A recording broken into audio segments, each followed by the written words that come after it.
I'm really honored to be here with you, June. It's always so nice because you're just really, I don't know, you're really involving and loving and catering, and it's really awesome. So thank you. Of course. I'm just making sure it's on, and we are on. We are now live, and I think it's still working. It's just sometimes a little confusing.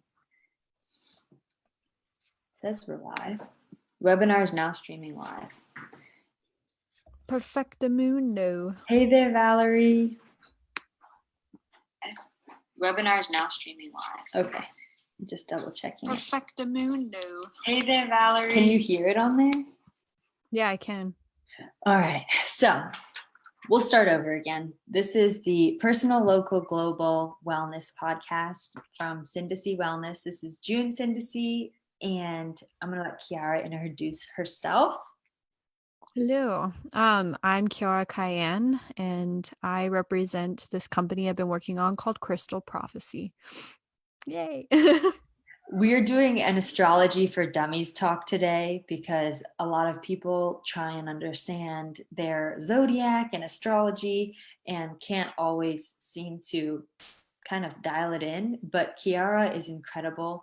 I think she'll write probably 9 to 12 books by the time she dies with her intellect and her skill and her gift of research and true interest in history.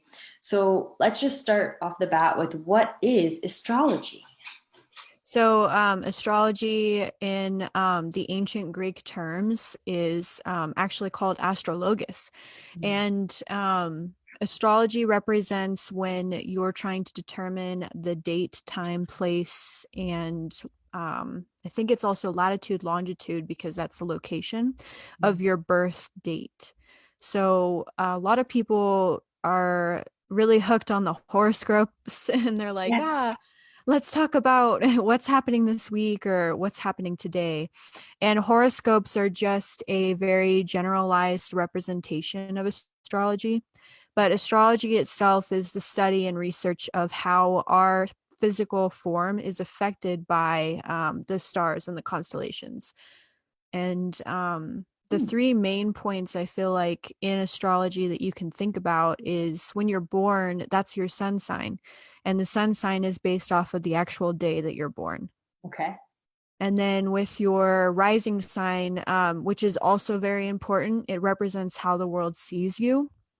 And that is based off of the time you were born and what constellation is on the horizon from when you were born. Oh, okay. So, for example, if you were to do like my chart, I'm a Gemini. So I was born during the June timeframe.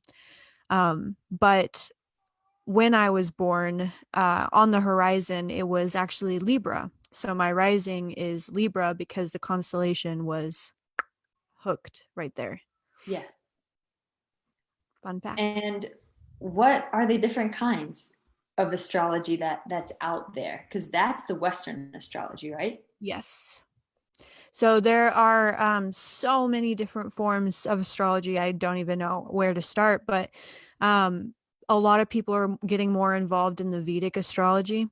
And Vedic astrology is based off of Hinduism. So in India and other cultures that celebrate the Vedic, it's the embodiment of an ancient form of astrology that's based off of where the sun was positioned at that time. So it's kind of weird that people, if you're going to geology, you learn that the Earth, its axis is tilted. And the more tilted that the Earth is, the more that it changes the way it circulates around the sun. So we've changed over the past couple thousand years, obviously. And so Western astrology is based off of now, and Vedic astrology is based off of what the sun was in ancient times. Wow. Isn't that cool? We're going to talk mostly today about Western astrology, right? Yeah. So would you like to dive into that one specific kind, the history around it, as well as the 12 signs? And Kiara's really cool because she describes them as characters. But you might want to go into a bit of history or wherever you want to start with, astrology Western astrology for dummies, because I think So people don't know. yeah, I know. It's like a lot of people have it be very confusing because most people just want to know about their sun sign. What I would implore for people, though, is if you want to really understand the history and like what astrology is for you, um, what I was telling June the other day is that astrology is basically a blueprint. It's not something that defines who you are. It doesn't hold any like representation of everything that you are as a soul, because that's impossible since our souls are vast and cosmic. But it is a very good blueprint that you come into this world so that you can understand what routes you can take and what paths are available for you. That way, you don't have to get hooked into what we have created in our gregarious world. Yes, and I think that's one reason people who come from extreme religious conditioning aren't interested in astrology, because they have a narrative, they have a doctrine, and I think there's I think it was 7.8 billion people in the world now. So there's literally 7.8 billion pathways to God, and we all have a different design and we all have a different way of using our particular gifts and our particular design.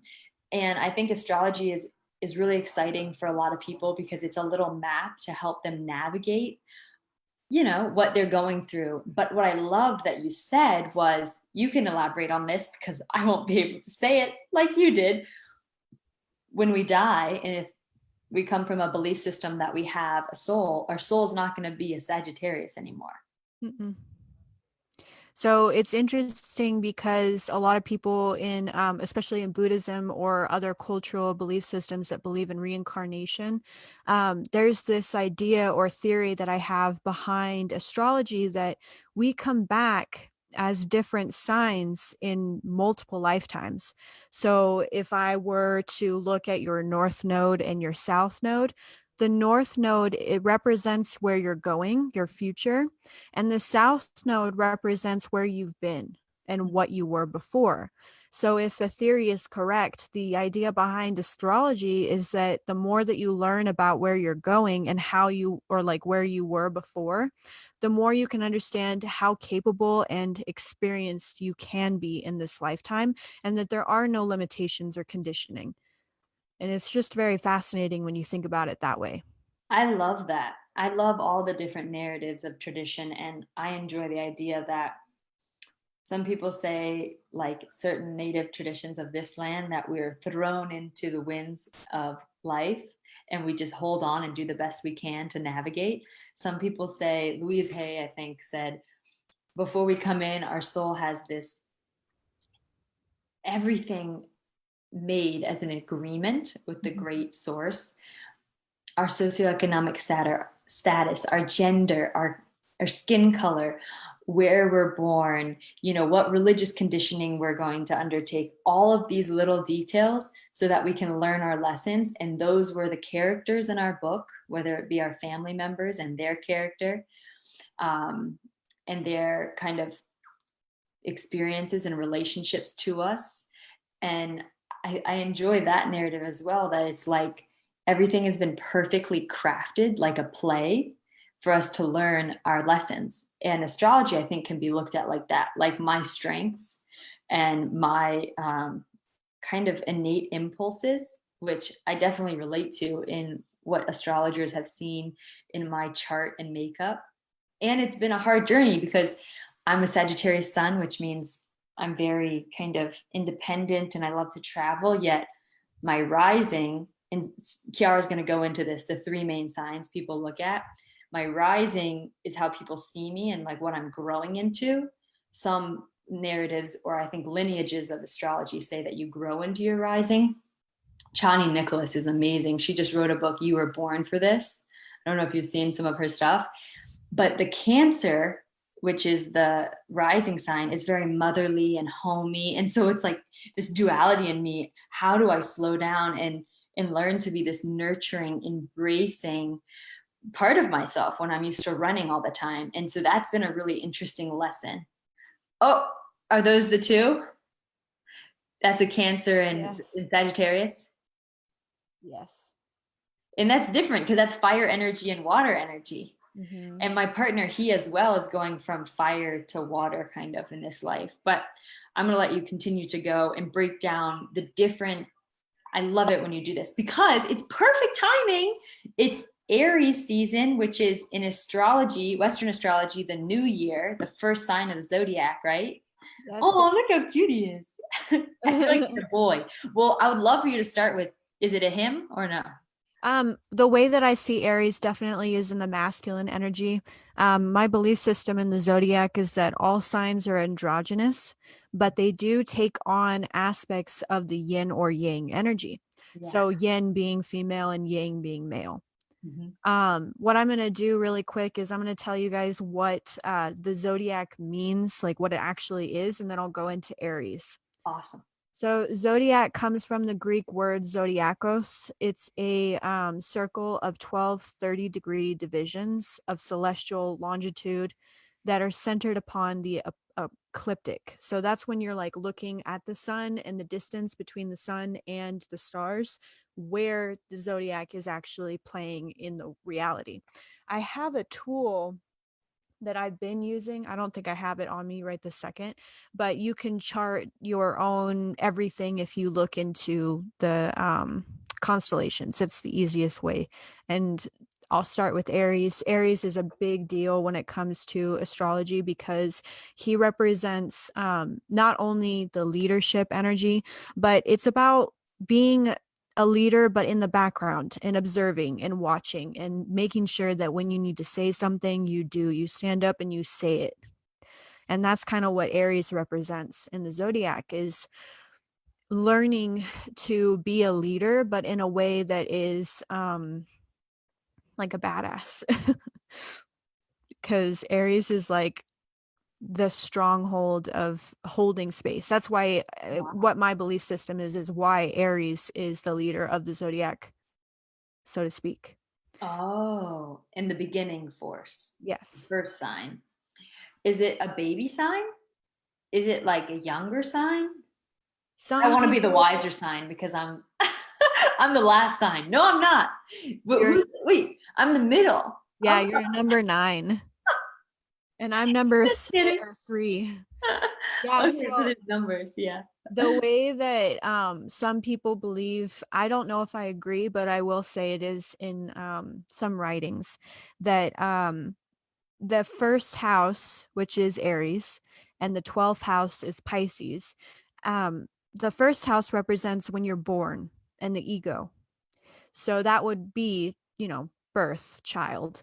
However, I do see Aries as a figurehead. So maybe it's a childlike wonder figurehead. Or if you don't think about it in the human terms or the 3D terms, Aries would be the first one on the front.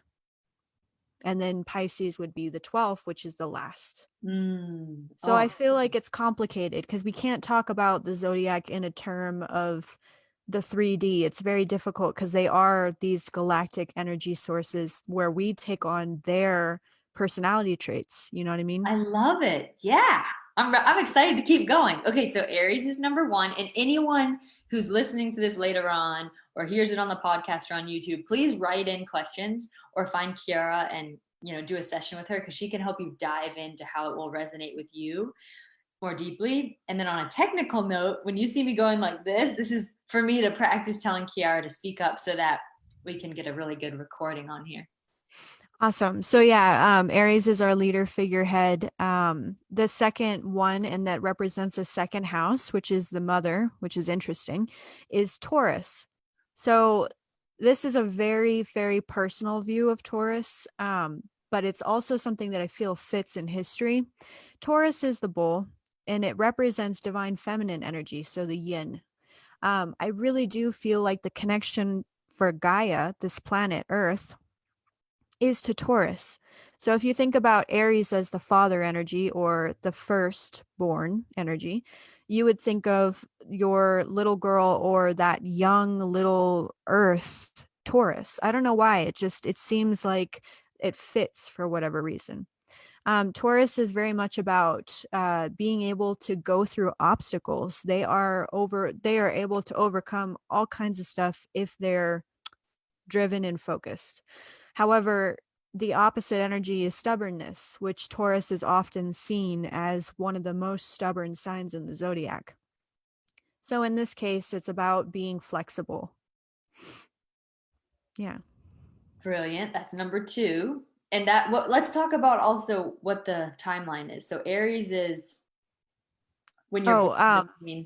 if we're talking about Western astrology, because it's different in Vedic, so not Vedic, but in Western astrology, Aries is from the end of March to the beginning of April. So that would be around March 20th. It changes based off of where the time hits, because we are in a leap year. But Oh, because that day, it shifts it over. yeah. But what I usually see is that March 20th, March 21st, that's about when Aries is starting. And then when you get to April, it's about April 19th, 20th. Again, that's where it's ending, Moving to Taurus. moving into Taurus. And then Taurus is From that April 20th, around May, which is really weird. It's May 18th. So it's a weird transition for every single month, but it's about the mid month. A big thing to think about when you're a cusp, okay? Cusp energy is you have both aspects. So as I'm going through all these signs, say you don't know your chart, if you're on that cusp timeline, you carry the two different personality traits as well as your full chart. wow. Isn't That's that interesting? because my mom is a Virgo Libra cusp. Mm-hmm. So we'll talk about that when we get to them. And we're at yours right now. We're at Yeah, we're the at Gemini. next is what is it? May 18th to June 21st, which is which, yeah, June 21st is the summer solstice, which is cool because when we talk about the solstice energy, Gemini embodies the aspects of light and dark in the same body. So when people see them, a lot of people think that Gemini can be two different people. And it's very much because of the understanding of, has that Gemini experienced a lot of shadow or pain or trauma, or have they experienced a lot of light and abundance, So Gemini is a sign about dualities for sure. I wanted to mention really quick that there is a sign hypothetically between Taurus and Gemini, and that sign is something I've come to learn as is Arachne, which a lot of people have heard of the 13th sign, but I wanted to mention it because it's very important to understand that our calendar has been altered in history. So during when the Catholic energy, the church moved in and created this big movement towards their, I don't know if I want to call it really an empire, but their movement, whatever that movement was, they changed the calendar from having it based off of a lunar cycle into a solar cycle. So the lunar cycle, which is very important for Arachne energy, is a 20-day process. So you have, the 8 cycles of the moon. That's how the calendar used to be based off of. So there was 13 months. yes. I mean, in the Hebrew calendar and the Jewish tradition, probably the Jews for Jesus, Mm-hmm. and other. I think the Muslim tradition is also lunar calendar. Mm-hmm. And the We Chinese and the Chinese is lunar as well. So it was during the Catholic shift because mm-hmm. I think some Christian traditions still use the lunar calendar, dependent on how they read the gospel, or maybe not. I heard that one of the political figures back then wanted to separate the Jews and the Christians. And so that's why they made it illegal to celebrate the Sabbath on Saturday. Mm-hmm. But the Jews for Jesus, or the Jesus followers, were celebrating on Saturday, the Sabbath, Mm-hmm. until there was a political movement that made it illegal. And that's when the worship and Sabbath became on Sunday for followers of Jesus Christ. And so it's just so interesting how the political things interweave with the religious ritual tradition, and then a whole practice of astrology.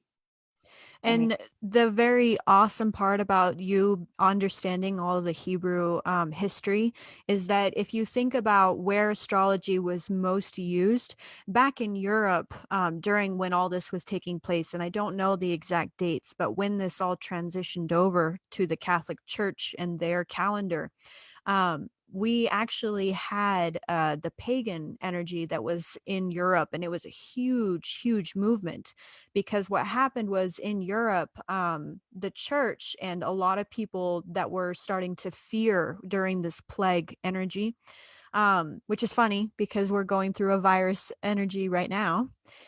During the Black Plague, people were being slaughtered for being pagans or called witches at the time.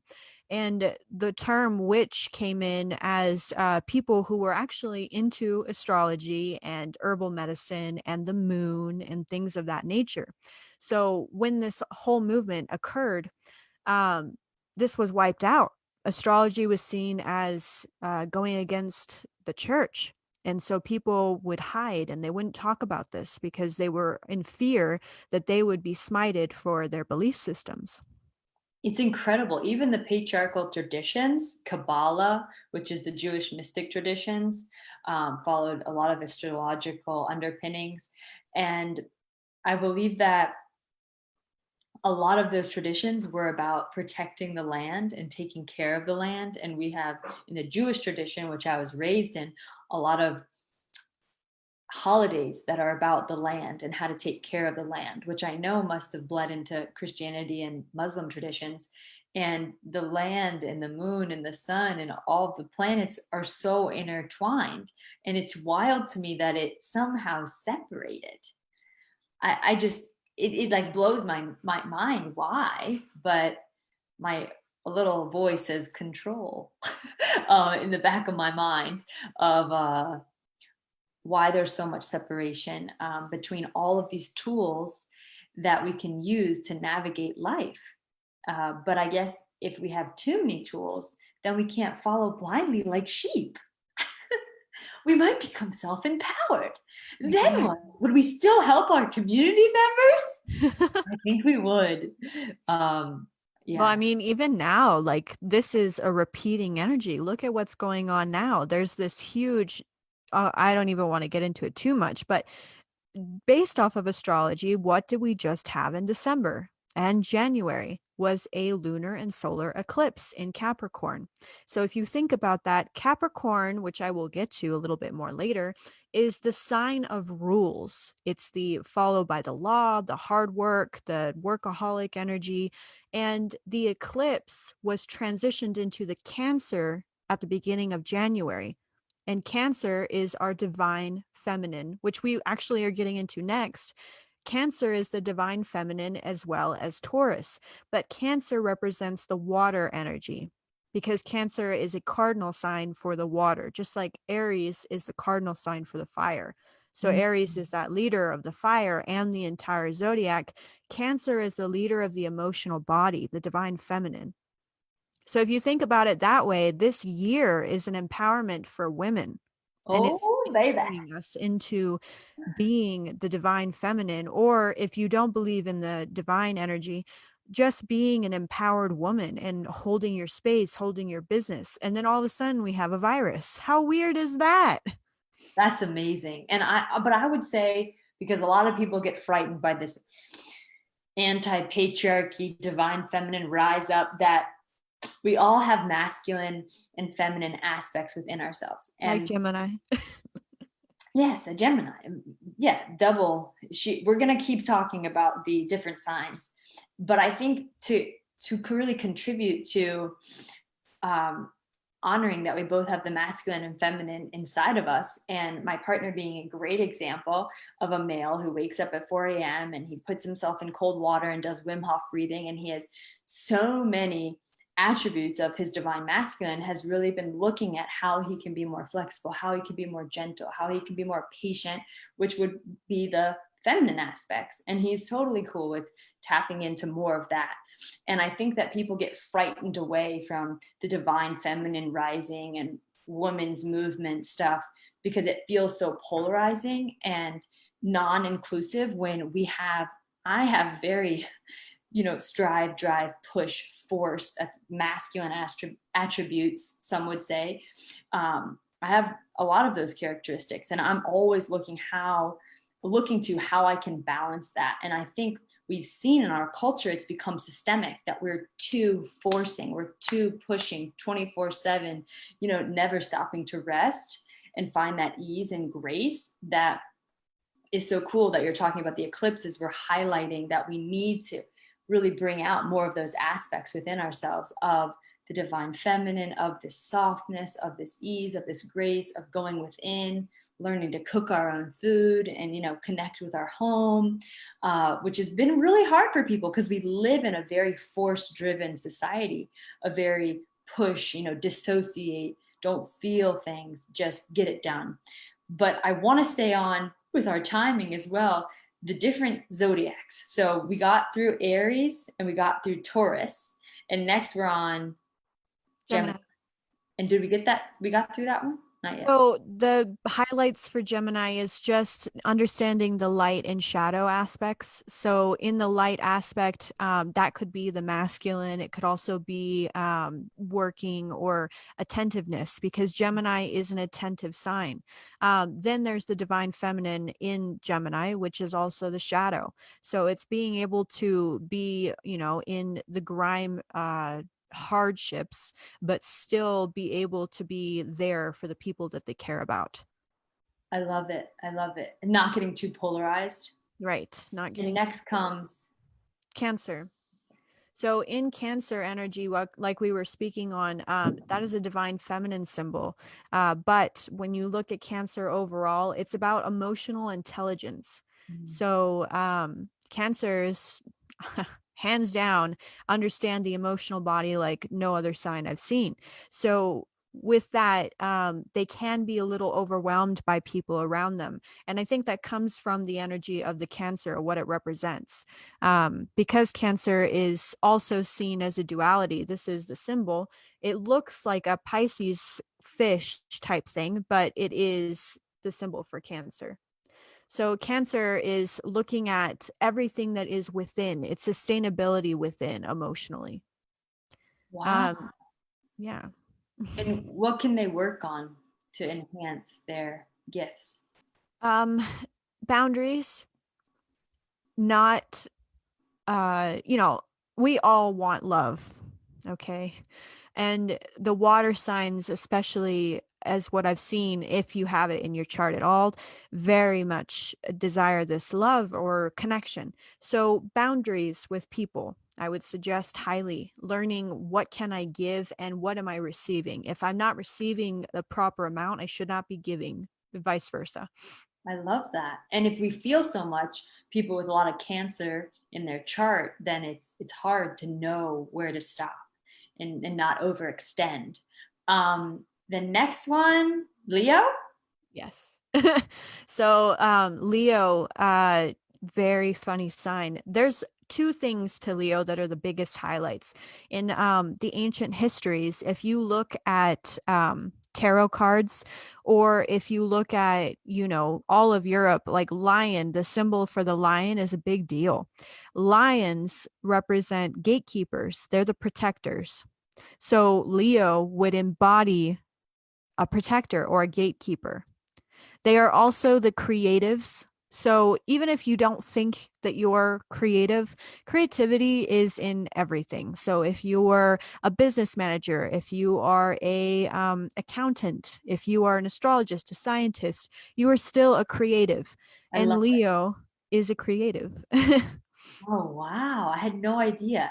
Yeah. Um, I had heard that Leos were easily explosive. Are Uh, fiery? all Or I fire don't. signs. Okay, well, I'm a fire sign. Yeah. But you're like even tempered, I feel.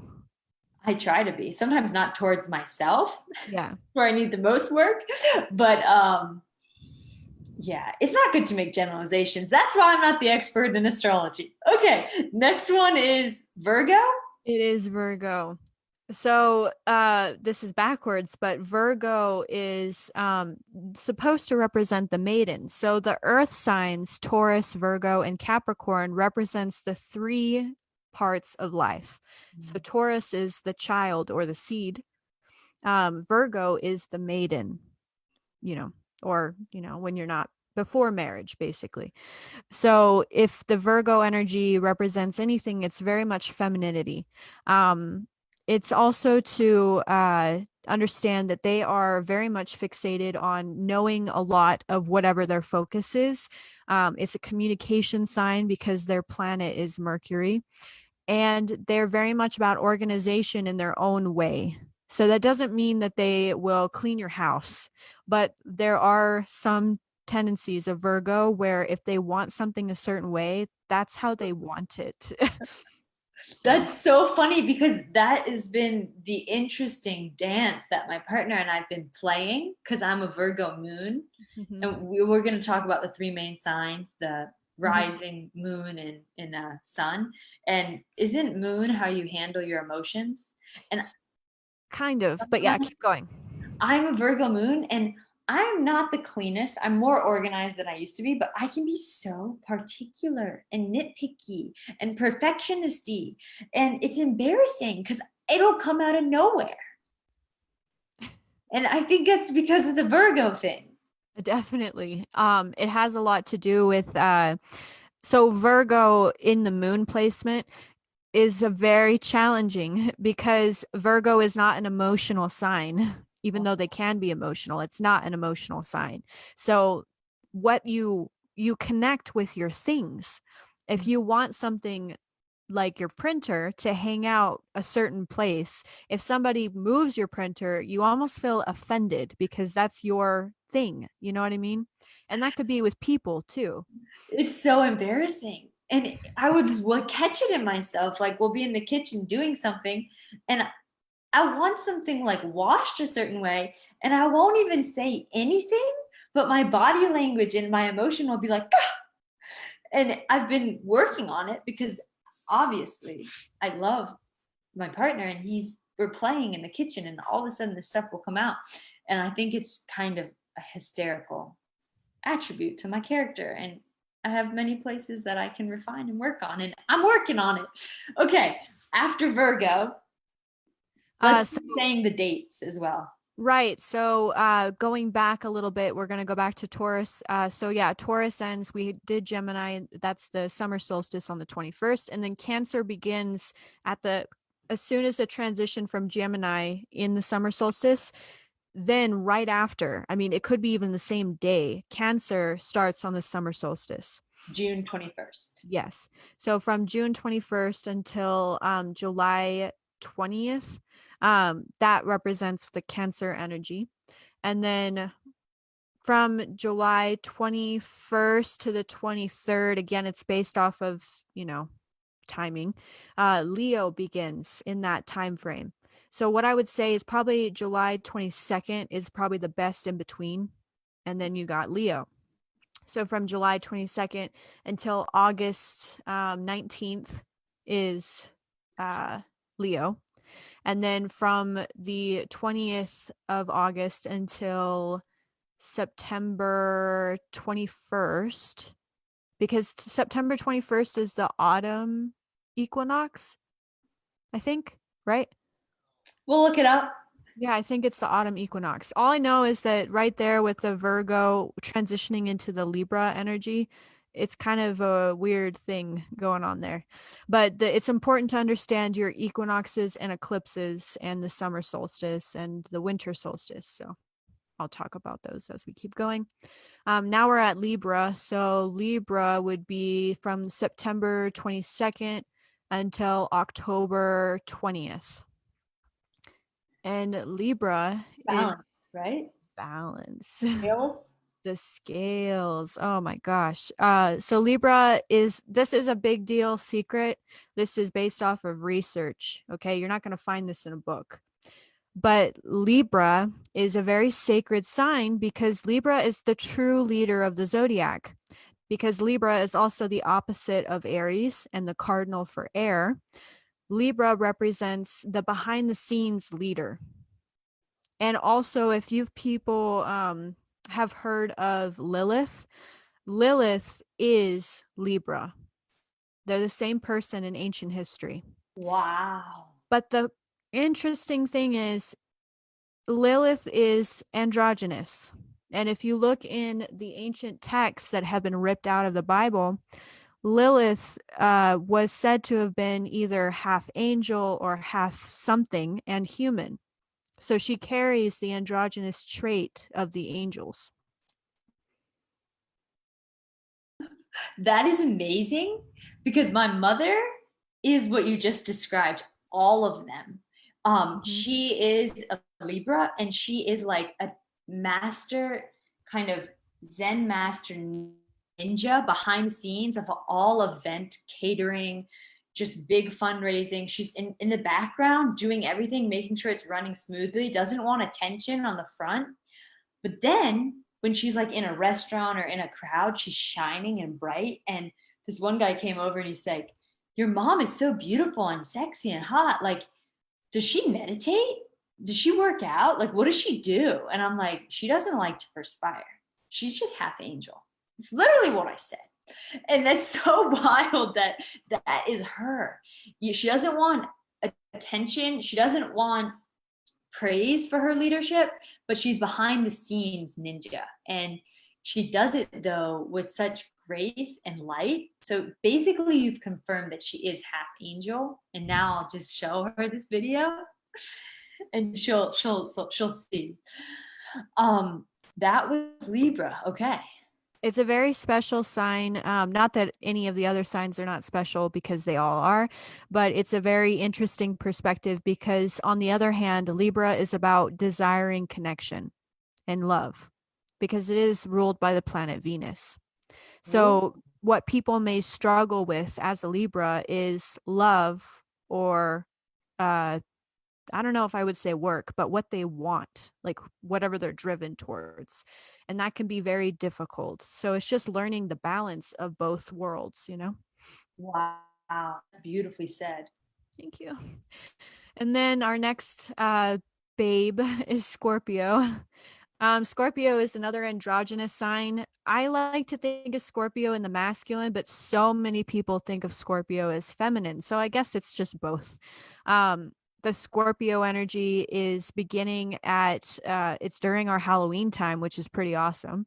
But it begins October 21st, and then it ends in November. It's a weird time, but November 18th, 19th, it's that weird transition again.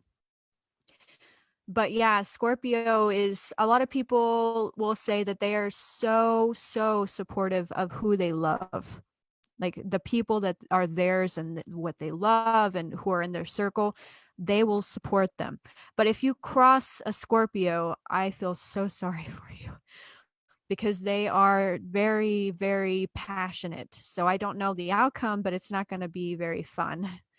So learning with Scorpio, if you are a Scorpio, is learning, looking at your shadow. What is your shadow? How deep does your shadow go? Because you Can feel you emotion. describe shadow for dummies, for people who aren't used to the spiritual Right. lingo? Yeah, sorry. Yeah, you're not evil, I promise. So We all have shadow, shadow. yeah. Shadow is that part of us that, like, I don't know, if you've dropped a pan and broke it and you didn't tell your mom, or if you were hurt as a child, or if you got scared or whatever, if it's trauma or fear or pain, that's what shadow represents, is just that part of you that you're scared to look at and being able to look at it. How Because you handle your trauma, how you handle your tender, sore spots, and I think how you react to them.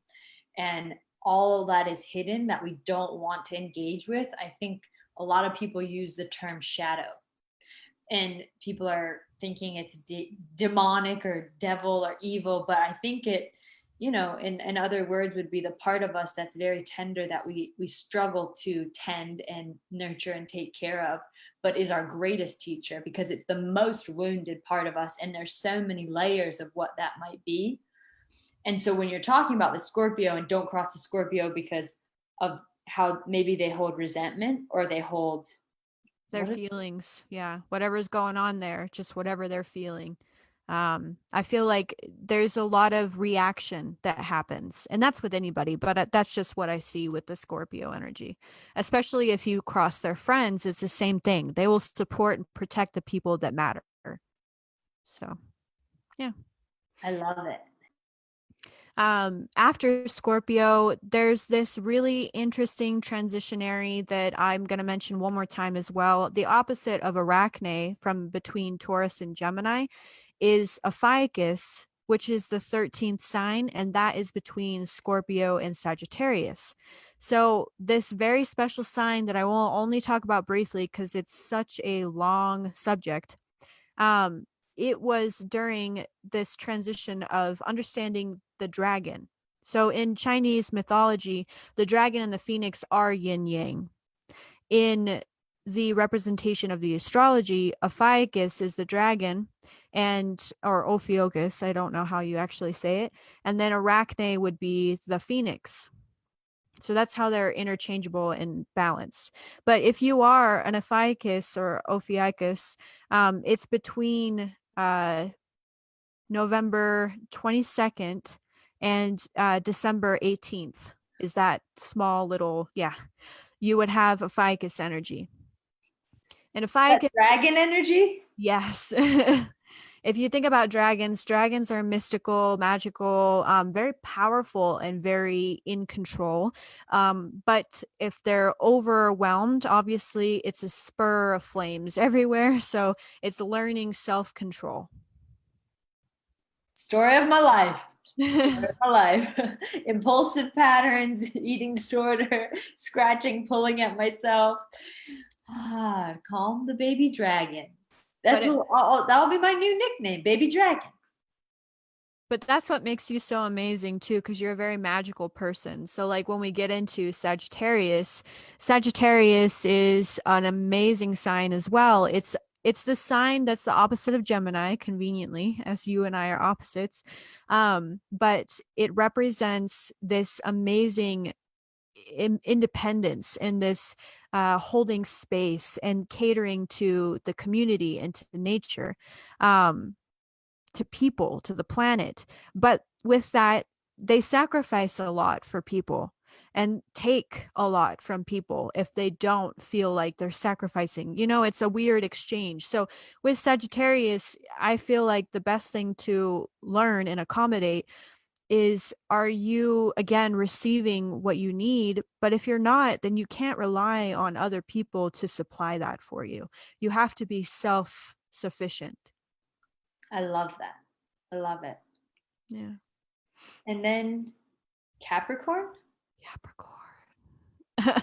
So Capricorn is again that leader of the earth, cardinal sign. Also represents the grandfather, like I was saying with Virgo being the maiden. We get into the crone energy or the grandfather. So Capricorn would represent this very hardworking, very driven, very focused energy. And I feel like it's masculine, but it is feminine in the astrology. So when you look at Capricorn energy, it's just being sure that you're not giving up on your personal endeavors because you're trying to make something work financially, or that you're trying to sustain yourself by means that you shouldn't push yourself to. But if you are owning your own business and owning who you are as a person, then keep doing that, because that's the best thing that you can do. Capricorn is a sign of self mastery. So master what skills and who you are as a person, and that's the best way to go for Capricorn. Yeah. I love it. What number is that? 10? 1? Uh 10. 10. Yeah. 10? 10. Yeah. um 9, 10, 11. No, I think he's 11. No, he's 10. Because then you have Aquarius next. So 10. Yeah. So between that timeline, what we were talking about during the eclipse energy, it's important to talk about Aquarius in the terms that we are now in the age of Aquarius. So when I Wait, can we describe, just hold on to do the dates real quick? yes. So the date between Capricorn and Aquarius, Capricorn starts December 20th, because that's also when the winter solstice around that time is. So from December 21st ish, that time range, to January 19th, is Capricorn. And then when you move into Aquarius, it would be January 20th until February 18th. So that is where we're going to speak on the, did you Age of say, Aquarius. what is that? So for many years, I don't know the interval because it's very weird in ancient history. If you look up the Greeks and the Romans, they talk about the energy between Aquarius and Capricorn that has been a dance for very long time. But Aquarius, the age of Aquarius, is just about new inventions. It's the new beginnings. We are now in a time frame where technology can be a huge deal, and that's what Aquarius represents, is the mind, the magician, the alchemist, and the chemist. So if you're into understanding your Aquarius nature, Aquarius represents learning to play with your trinkety skills or these different areas of focus that you have, and being able to finish projects, not just start them, or have 10 different trades that you can do in different workspaces. Try to own who you are and own what your work is. I feel like that's a lot with Aquarius. I love that. And I love that age of Aquarius. I feel like in our species evolution, we're ready for this virus, this challenge. And we have technology. And so we're still connecting, but we are starting to externalize our nervous systems, moving off the planet with all of the AI, with all of the computers. And we can see it as we are the creator of it, or we can see it as a good or bad thing. But I think with this virus, we're lucky that we have the connection that we do through technology. And it's interesting that it's the age of Aquarius, and those are the chemists and the inventors. And I think that's amazing. And then does it get to the end? And then We have the last finally, one? yeah, we have Pisces. So Pisces is another sign that represents the emotional body because it is a water sign. But it's very interesting because Pisces is yin yang, the two fish. Um, when you take one of the fish away, and that could be a part of yourself, it could be who you are. If you take a part of that away, the imbalance is very catastrophic because Pisces is a dreamy, very mystical, magical sign. And it can be very not magical, very earthy, very lost. So with Pisces energy, they're amazing emotional healers. They're listeners. They can hold intelligence, a lot of focus on whatever their interests are or what their passions are. But they can be overwhelmed by their emotional body. So I would suggest in the Pisces world, um, put your stuff on paper, write down what you're feeling or thinking, journaling. Even if you don't like to write, maybe voice memo or something. Now that we have technology, it'll help you process whatever it is that you're thinking about. And that's for all the water signs and anybody as well who feels like maybe I need to write down what I'm feeling or thinking. It'd be very useful. And with my Cancer as a strong part of me, that is what I'm always doing, taking notes. And that's how I vent my inner emotional terrain. I do lots of writing and then throw it away. But it's how I process for sure and work through things is through writing, especially with pen and paper. It's a different experience than typing, but typing too, getting it out. That is incredible. Those are all of the signs. Um, and I think if as we end this first series of what we might continue to do, if you want to speak a little bit on the three main signs that people can look at the attributes in those parts of the zodiac character to help be a guiding force and roadmap what the moon, rising, and sun sign is, and how, if they look up their chart, what it would be said, ascending, or I don't know. So, there are a couple websites I would recommend to anybody who wants to look up their chart for free. There's this one website called ALABE, so ALABE.com, and you can do it for free there, or you can go to cafeastrology.com. Did I lose you? No, can you Okay. hear me? Yeah, I was like, where did you It's go? my yum in the other room. He's playing and making songs, so I'm just making sure we can. Oh, yeah, yeah, yeah. I But was so like, I lost you. No. And no, then, no, so, no. It's sharing space. We're in the quarantine times. We're all close together, loving each other. exactly. So each sign can be found if you type in where you were born, the city and state, and then you need the time, the exact time, exact from your birth certificate, and then you need what else? Date, place, and time. Yeah. You type them in, and then what will come up for the three main zodiac signs that they can look up and try and connect to and identify with? What So, will it, so, okay, sorry, go ahead. what will it say on the chart when they type it in the website?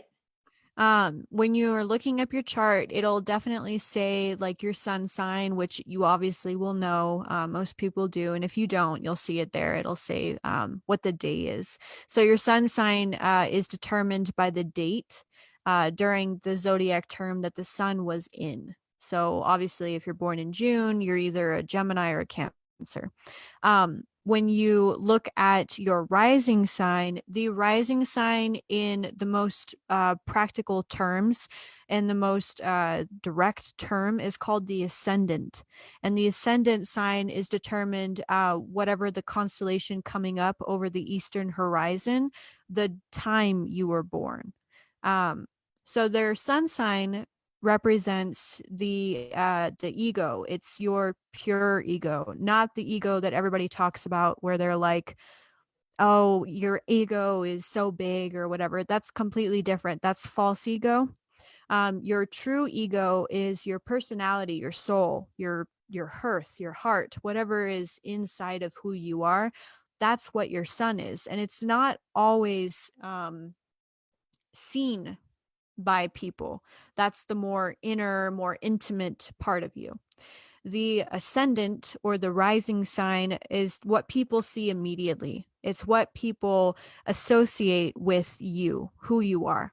So when people see you, they are like, that's who you are. You are this, and your personality is this. But then when they get to know you, they see the sun sign and they're like, oh, that's your deeper part that I was not quite sure about. And then your moon, the third sign that I feel like is very important, it represents the emotions, but it's your connection to mother, and not necessarily your mother, which it can be to some people, but it's a representation of what you feel towards your mother and your emotional body, how you were raised. And so that is determined during the moon cycle. You can look up even today's moon cycle, which obviously we were moving from Aries. Now we're in the Taurus moon energy. But the moon cycle will have its own sign, and that's what your moon is. On the chart, will it say moon? Yeah, it'll say moon. Okay, because I think I usually get confused because it's the ascendant, that's the rising, and Yeah. to look for it all. And that's why it's great to have a specialist like Kiara, or there's many amazing specialists that can help you decipher it all and figure it out with the quirky attributes of your character that you're working on or struggling with your partner, spouse, or even your kids and how they're acting. And having a roadmap, having a blueprint of something that might help you connect to them deeper. And the whole reason I started Syndicy is to help people connect to the right flavor of understanding and wellness for them. This has been so fun. I'm so grateful. Even the little dog is barking. He thinks it's fun.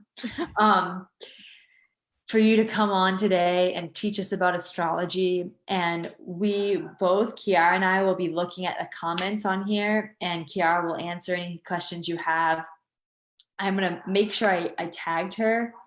I tagged her in the live, so you can direct message her and follow her. Your website. Do you want to comment and put it in the comments on the Facebook? Sure. And they can find your different services and different offerings. Thank you. I hope you have an amazing weekend. If there's any closing remark you want to make about astrology or zodiac, or what you hear different clients say around their skepticism, please feel free to leave your heart on the table. Thank you. I'm very appreciative of you and everybody who's watching or will watch or listen. Thank you all so much for your time. This has been a very long journey and process, and you guys meeting people in person, friends and family, that's how this knowledge comes about, and research, I mean, both ways. So it's very honoring. We had Palestine and Hawaii on today Oh, wow. watching with us. I know, the whole world is here, and I'm in Phoenix, you're in Sedona. Like, this is exciting. We have so many souls from all over the world. And I'm also going to say that I don't know like everything, but there's always room for me to learn more and learn from you and others who may have some insight. And I am very much willing to give you more intel that I have so that you can apply that to what you feel and believe. As a closing remark, please, I know there's a skepticism around this, but know that if you learn about it, you can see what's going on in our world and how it's all associated. Looking at the fact that this virus hit during Capricorn energy, if you know anything about this astrology, Capricorn is about rules, and we are being quarantined. We are in our homes. So if you think about it, this is a time interval that this is happening. And hopefully, once it goes into the Aquarius energy more deeply and further, we will have more freedom and be able to get out there and do our craft. But because of the time frame of the astrology, it all matches up. So look further into it, be open to hearing about it, and I think you'll understand things more. I love that. And I also love, just do a spark notes on astrology or zodiac for your girlfriend or your spouse, because I hear so many guys complaining about their women following the moon, which we do because we have We cycles have with periods. the moon. Yes, we are the moon, you're the sun, we're the reflectors.